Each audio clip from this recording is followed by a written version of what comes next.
So we talked about the estate side, meaning that everybody has an estate. And I get it. Some people want to continue with this notion, oh, no, because they go cheap welfare league. They ain't no good and they ain't worth it. They haven't been worth anything.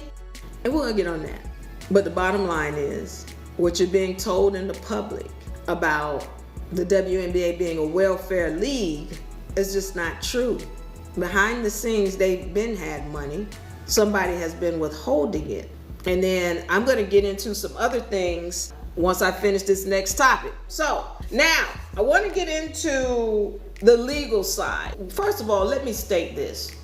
There's a player in the WNBA by the name of Caitlin Clark. Now, if it wasn't for her, I wouldn't be watching the WNBA for no reason, because there's so many things going on in that league, and I saw it.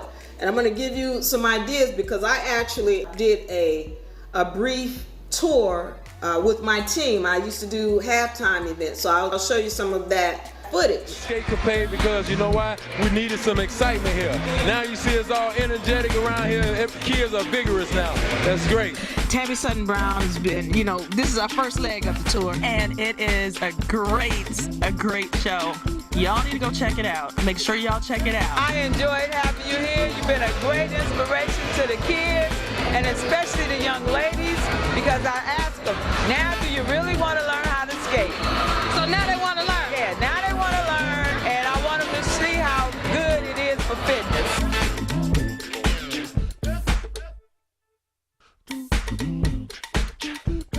The Escapade, our main goal is to promote fitness to youth, middle school, elementary school kids, which is why we loved the demographics that we were able to target on this trip. I think it's key because you said kids. We all figure it out later on in life, but they can get a jump start with people like you guys really pushing things. Is to eat right and to maintain exercise. So long as they get an early start, it'll be easier for them to maintain that. It's really hard to correct a bad habit. When we start them early, help them understand that it's important to exercise and a fun way to exercise, it's all good. Why is fitness important to you? Fitness is important. It's part of my life and part of the WNBA's life too. Always want to have the kids active and keep them going. When you told me that, I thought it was an awesome thing to do. I just think it's really a great opportunity for the youth to experience an alternative means of exercise. And it's fun, it's entertaining. There's just a lot of different things that can go on when they're in the ring. I'm Rusha Brown. Pokey Chapman. Chris Allen. Naomi. Michelle. Tamara Young for the Chicago Sky. Fitness is my game. Fitness is my game. Fitness is my game. Fitness is my game. Fitness is my game. Fitness is my game. I did a little bit of business with the league, and I was turned off with what I saw. And I'll go into that in a little bit. But here comes Caitlin Clark. And before she came into the WNBA, you would hear all of these people saying negative things about the WNBA. Or, they're a welfare league. They can't play, and they're not worth it, and nobody wants to watch them. And really, it was true. That's true. But here comes Caitlin Clark, and she's bringing a whole other energy to the game. And so now I'm watching and I'm paying attention to some of the things that are going on in this league, and I can tell you it doesn't look good on so many levels.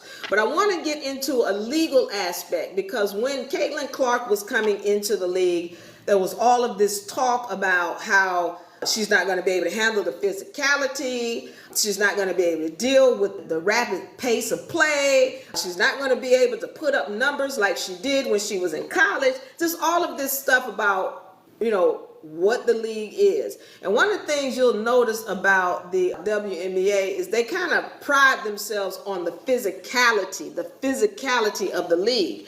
And so here's Caitlin Clark. Now, and I'm not saying she's the only one, but she's definitely the one that we see getting a lot of hard fouls coming on her. But this is one of the fouls where she was knocked down during play. Here's another one.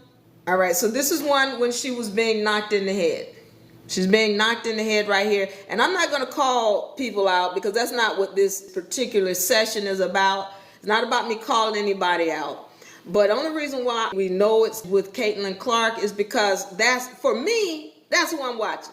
Now, if she's not playing, I don't want to watch. I'm just telling you the truth. I'm going to get into some things in a few minutes.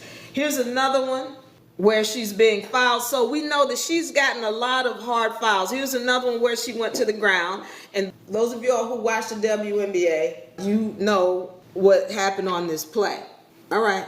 So she's been getting fouled. There's been a lot of physicality. And then one of the things that we're noticing is that a lot of fouls are not getting called her way when there should be fouls, not even just for her, a lot of the players.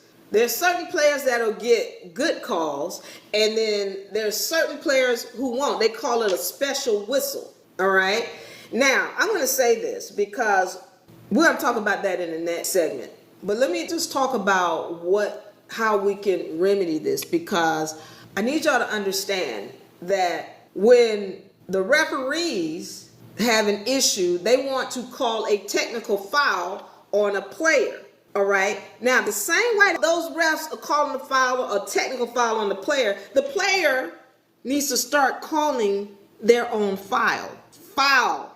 And you do it by way of a lawsuit. Now, some of y'all might think that's crazy. Some of y'all might think that's crazy. But when we're talking about Caitlin Clark, why is this such a big deal? Why are the fouls against her such a big deal? There have been some really blatant fouls. And then when we talk about the commissioner's like, oh, you know, that's good for the league. Everybody likes to see a good fight every now and then.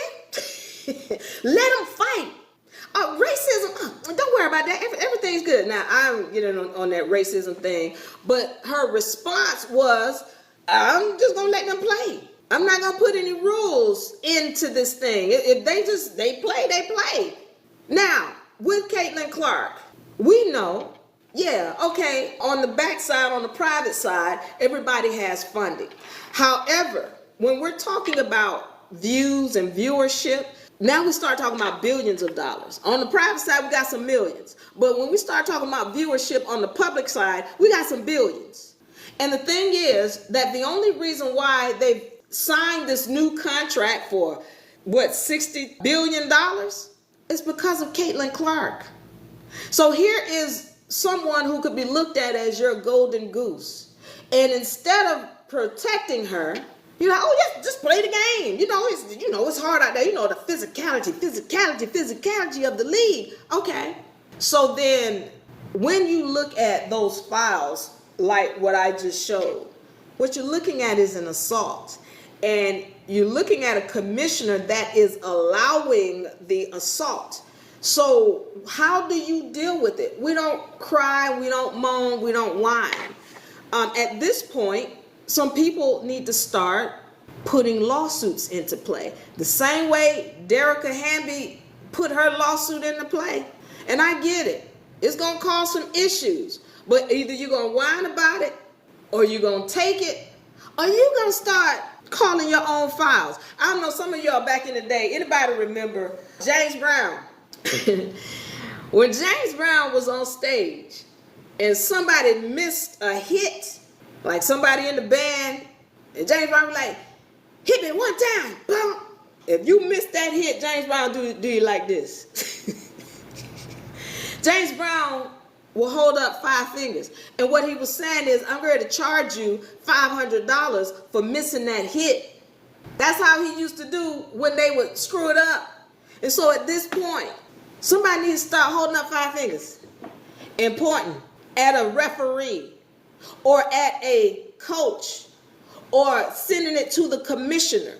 So now if you're talking about me and Caitlin Clark, if I'm Caitlin Clark and I'm out here and I know that I'm worth millions, when I hold up 5 and I point to a referee because they missed a call, then you know what? That's $50,000 I'm pointing at you, because I'm ready to send a lawsuit to you, to the commissioner, and make it clear. I have witnesses. I have proof that this referee has failed to make calls when people have assaulted me on this court. I'm not going to keep complaining about it. I'm just getting ready to send you a 5 note for $50,000. Every finger I'm holding up is worth $10,000. I'm ready to send it to you, referee. This is what I'm saying is, stop whining. It wouldn't be me on the court whining.